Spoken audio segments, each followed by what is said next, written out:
So good morning guys.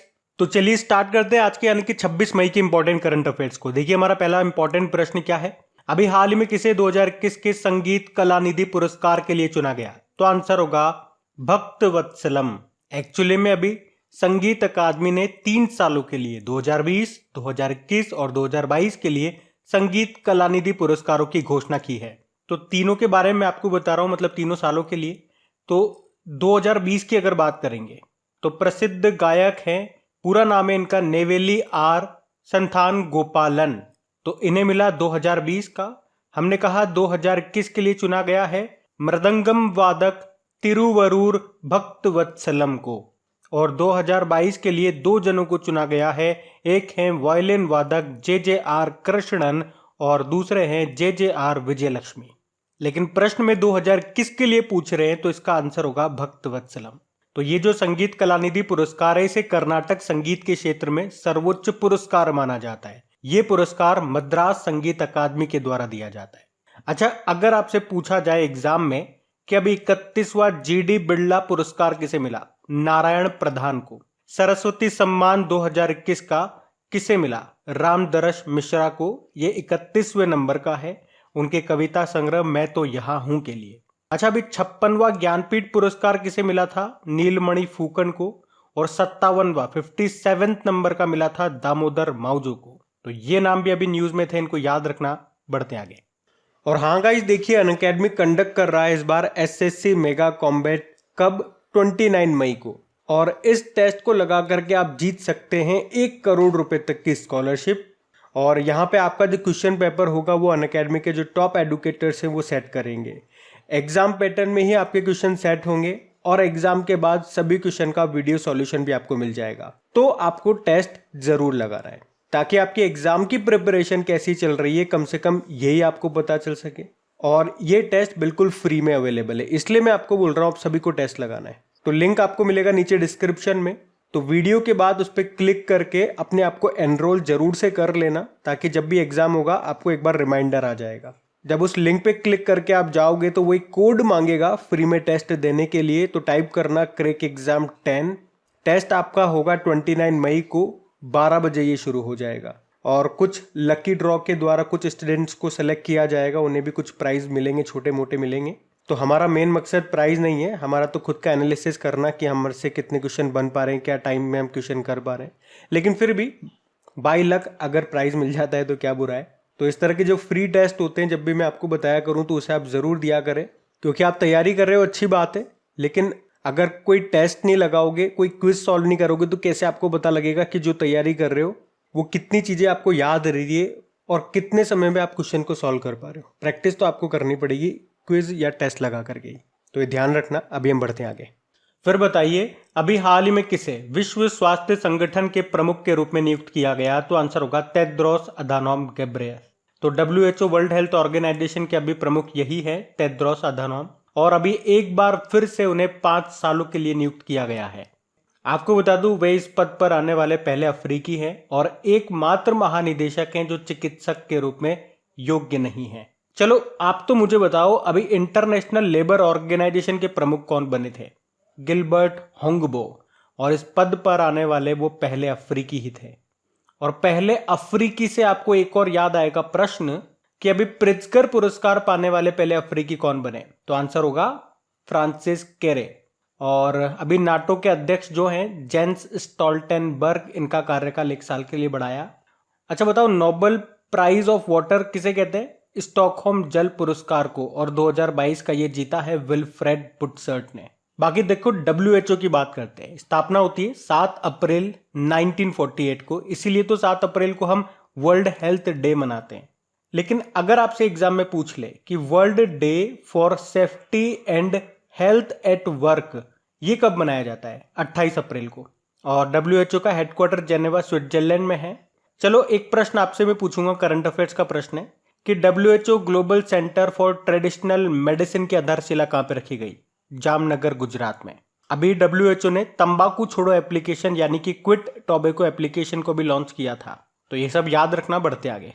अच्छा चलिए बताइए कि IPL में 700 चौके लगाने वाले पहले खिलाड़ी कौन बन गए हैं? तो आंसर होगा शिखर धवन। तो पंजाब किंग्स के बल्लेबाज हैं शिखर धवन, जो अभी आईपीएल के इतिहास में 700 चौके लगाने वाले पहले खिलाड़ी बन गए हैं। अच्छा देखो, आईपीएल की बात चल रही है ना, तो 2-3 नाम आपको और बताऊंगा। अगर आपसे पूछे कि अभी आईपीएल इतिहास में रिटायर्ड आउट होने वाले पहले खिलाड़ी कौन बने थे, रविचंद्रन अश्विन, राजस्थान रॉयल्स के हैं ये। और आईपीएल में 150 विकेट लेने वाले पहले भारतीय खिलाड़ी कौन बन गए, भुवनेश्वर कुमार।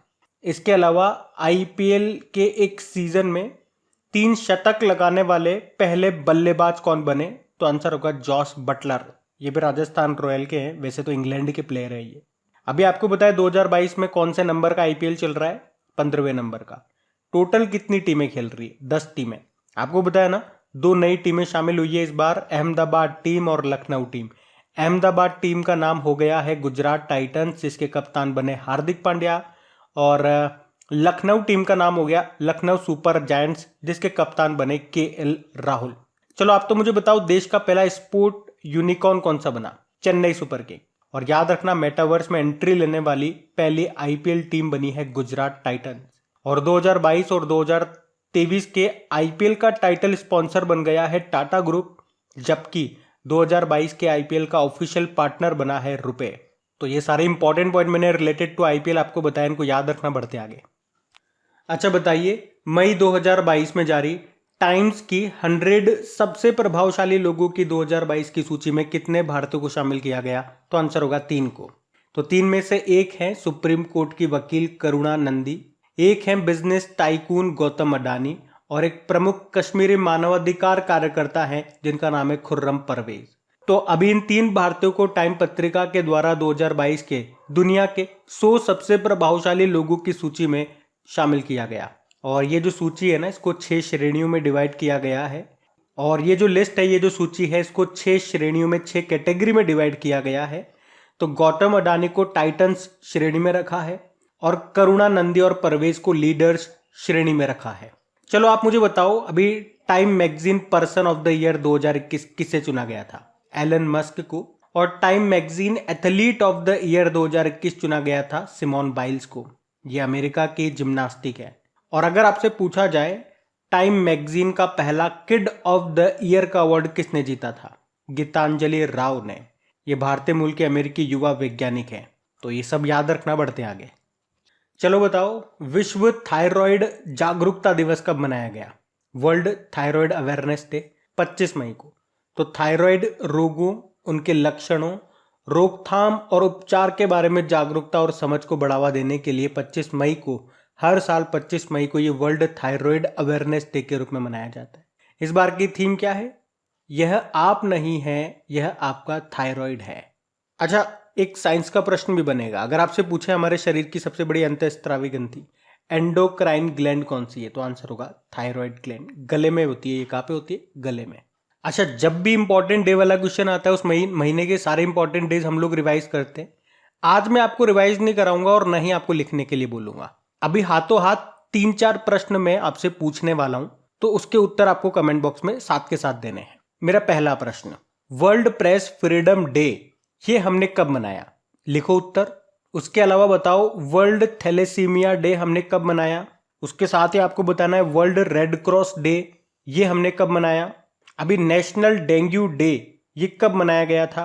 और एक और बताओ, अंतरराष्ट्रीय नर्स दिवस ये कब मनाया। तो देखो, पहला प्रश्न मैंने आपसे पूछा था वर्ल्ड प्रेस फ्रीडम डे, तो इसका उत्तर होगा 3 मई को। और वर्ल्ड प्रेस फ्रीडम इंडेक्स जो आया था, उसमें भारत 150वें नंबर पर है, टॉप पे नॉर्वे है। फिर आपसे पूछा गया था वर्ल्ड थैलेसीमिया डे, और तो याद रखना वर्ल्ड थैलेसीमिया डे और वर्ल्ड रेड क्रॉस डे ये दोनों 8 मई को मनाते हैं। फिर मैंने आपसे पूछा था नेशनल डेंगू डे, ये 16 मई को होता है। और 16 मई को इंटरनेशनल लाइट डे, प्रकाश दिवस और सिक्किम का स्थापना दिवस भी होता है। एक इंटरनेशनल नर्स डे मैंने आपसे और पूछा था, ये मनाते हैं 12 मई को। तो उम्मीद करूंगा मैंने 3-4 प्रश्न आप लोगों से पूछे, लेकिन रैंडमली पूछे, आपने इनके उत्तर सही से दिए होंगे। नहीं दिए होंगे, कहीं अटके भी होंगे, तो मैंने आपको साथ के साथ उत्तर भी दे दिया। तो ये याद रखना। बढ़ते आगे। चलिए बताइए, मई 2022 में जारी विश्व वायु शक्ति सूचकांक 2022 में भारतीय वायुसेना कौन से स्थान पर है, तीसरे स्थान पे। तो वर्ल्ड एयर पावर रैंकिंग 2022 की बात हो रही है, और इसको किसने जारी किया, world directory of modern military aircraft ने। तो भारतीय वायुसेना को विश्व की विभिन्न हवाई सेवाओं की युद्ध क्षमता के मामले में ये जो विश्व वायु शक्ति सूचकांक है इसमें तीसरे स्थान पर रखा गया है। याद रखना, हमारी जो वायुसेना है चाइना वगैरह से, इजराइल वगैरह से ऊपर है। मतलब पहले स्थान पे कौन है आप जानना चाहोगे? अमेरिका की वायुसेना, दूसरे स्थान पर रशिया की वायुसेना और तीसरे पे हमारी वायुसेना। ये चाइना वगैरह ये सब हमारे नीचे है। अच्छा, अगर मैं आपसे पूछूं हमारे एयर चीफ मार्शल कौन है, तो विवेक राम चौधरी है। एयरफोर्स डे 8 अक्टूबर को होता है। Naval chief are Hari Kumar है और नौसेना दिवस 4 दिसंबर को होता है। और आर्मी चीफ अभी नए बने हैं मनोज पांडे और आर्मी डे 15 जनवरी को होता है। अच्छा, रैंकिंग की बात है तो कल ही हम लोगों ने एक इंपॉर्टेंट रैंकिंग पढ़ी है, travel and tourism development index, जिसको जारी किया वर्ल्ड इकोनॉमिक फोरम ने। उसमें भारत 54 नंबर पे था, टॉप पे जापान है। और वर्ल्ड प्रेस फ्रीडम इंडेक्स जिसको जारी करता है रिपोर्टर्स विदाउट बॉर्डर, अभी भारत इसमें 150वें स्थान पे रहा, टॉप पे नॉर्वे रहा। उसके अलावा इसी साल बात कर रहे हैं, जो भी इंडेक्सेस 2022 में आए वही मैं आपको रिवाइज करवा रहा हूँ।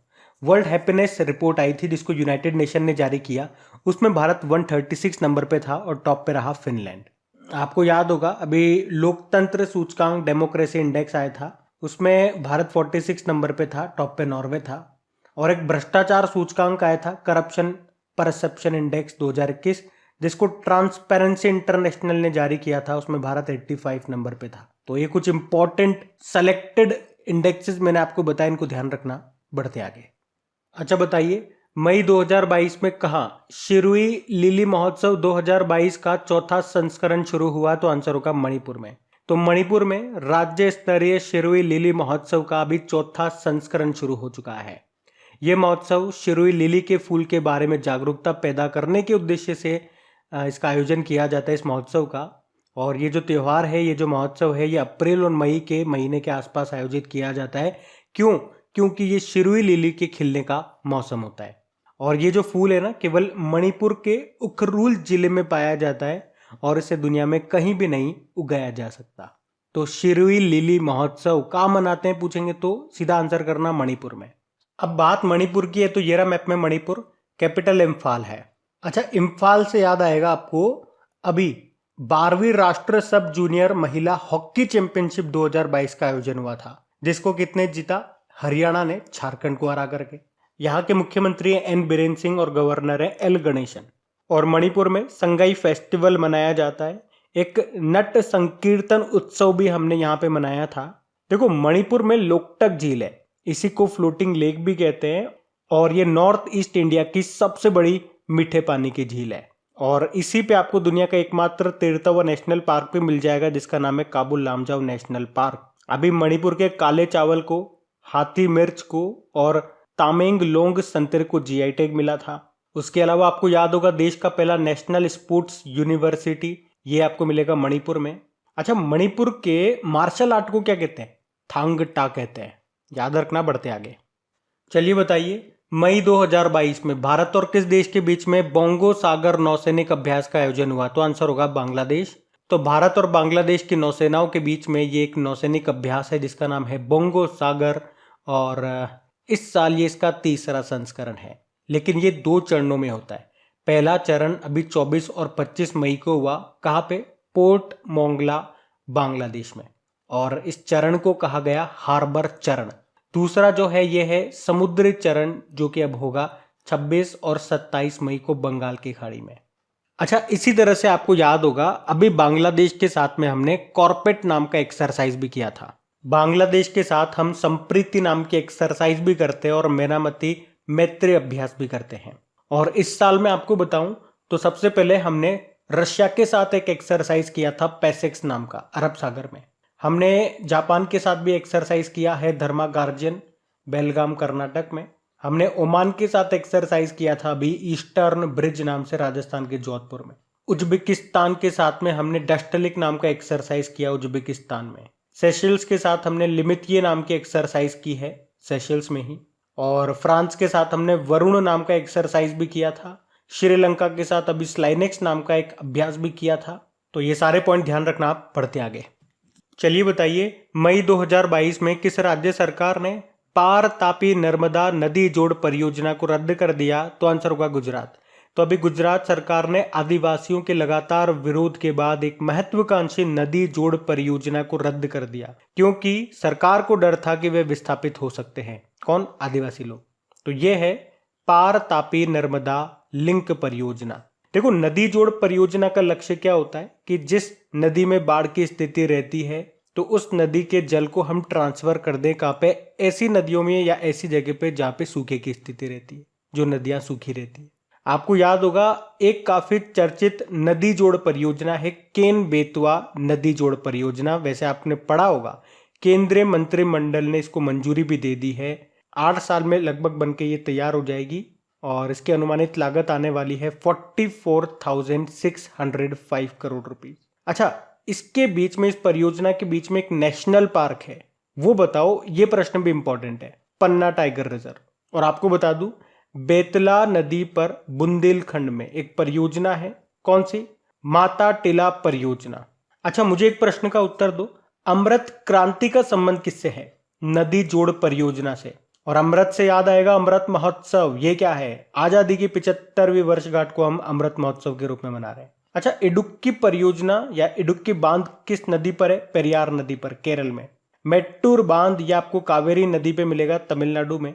और अलमाटी बांध आपको मिलेगा कृष्णा नदी पर, ये मिलेगा कर्नाटक में। तो ये सारे पॉइंट जो मैंने आपको बताया, इनको भी याद रखना। बढ़ते आगे। चलिए बताइए, मई 2022 में किसे प्रधानमंत्री नरेंद्र मोदी का निजी सचिव नियुक्त किया गया? तो आंसर होगा विवेक कुमार को। तो अभी विवेक कुमार को प्रधानमंत्री नरेंद्र मोदी के पर्सनल सेक्रेटरी के रूप में नियुक्त किया गया है। और इस तरह से वे संजीव कुमार सिंगला का स्थान लेंगे, जो अब इजराइल में भारत के नए राजदूत बनेंगे। वैसे तरुण कपूर कौन है? प्रधानमंत्री नरेंद्र मोदी के सलाहकार हैं। और ज्ञानेश कुमार ये सहकारिता मंत्रालय में सचिव बने। और राजीव कुमार तो आप जानते ही हो, मुख्य चुनाव आयुक्त, चीफ इलेक्शन कमिश्नर बने 25वें नंबर के। तो याद रखना ये सब। बढ़ते आगे। अच्छा बताइए, अभी हाल ही में पेटीएम के एमडी सीईओ के रूप में किसे नियुक्त किया गया? तो आंसर होगा विजय शेखर शर्मा को। आप जानते हो, अभी विजय शेखर शर्मा यही इसके एमडी सीईओ थे, लेकिन अभी फिर से अगले 5 सालों के लिए इन्हें पेटीएम का एमडी सीईओ बना दिया गया है। पेटीएम का हेडक्वार्टर मिलेगा आपको नोएडा, यूपी में। और आप जानते हो अभी मुख्य आर्थिक सलाहकार कौन बने थे? अनंत नागेश्वरन। या आपसे पूछे कि इन्फोसिस की एमडी सीईओ कौन बनी है? सलिल एस पारेख। या फिर अजय कुमार सूद के बारे में पूछ सकते हैं, प्रधान वैज्ञानिक सलाहकार बने ये। तो ये सारे नाम भी याद रखना जो मैंने अभी आपको बताया। बढ़ते आगे। चलिए बताइए, रोल्स रॉयस इंडिया के जो अध्यक्ष हैं उनका नाम क्या है, जिन्हें अभी ब्रिटिश सम्मान के लिए चुना गया? किशोर जयराम। तो रोल्स रॉयस के लिए भारत और दक्षिण एशिया के प्रेसिडेंट हैं किशोर जयराम, जिन्हें ब्रिटिश उप उच्चायोग की महारानी के द्वारा मानद अधिकारी of the Order of the British Empire सम्मान मिला है। किशोर जयराम ये यूके इंडिया बिजनेस काउंसिल के बोर्ड के सदस्य हैं, जो भारत में स्थापित यूके व्यवसायों का समर्थन करते हैं। अच्छा, आपको याद होगा अजय पीरामल का नाम। पीरामल ग्रुप के ये अध्यक्ष हैं। इन्हें भी अभी ब्रिटिश क्वीन के द्वारा मानद Commander of the Order of the British Empire से सम्मानित किया था। और बाल कृष्ण विठल दास दोषी की बात करेंगे तो रॉयल गोल्ड मेडल 2022 का पुरस्कार मिला। और अगर आपसे पूछे कि व्हीटली गोल्ड अवार्ड किसे मिला हिम तेंदुए के संरक्षण के लिए, तो आंसर होगा चारुदत्त मिश्रा को। तो अब बात करेंगे कल के वीडियो में पूछे गए प्रश्न के उत्तर की। तो कल आपसे पूछा था कि मंकी पॉक्स के रोगियों के लिए 21 दिनों का क्वारंटाइन अनिवार्य करने वाला पहला देश कौन सा बना? तो आंसर होगा बेल्जियम। आप सभी ने प्रश्न का बिल्कुल सही उत्तर दिया। और गाइज, अगर सेशन अच्छा लगा है, मेहनत अच्छी लगी है, तो प्लीज वीडियोस को शेयर जरूर कीजिएगा अपने दोस्तों के साथ में। अब ये रहा आज का आपका होमवर्क प्रश्न।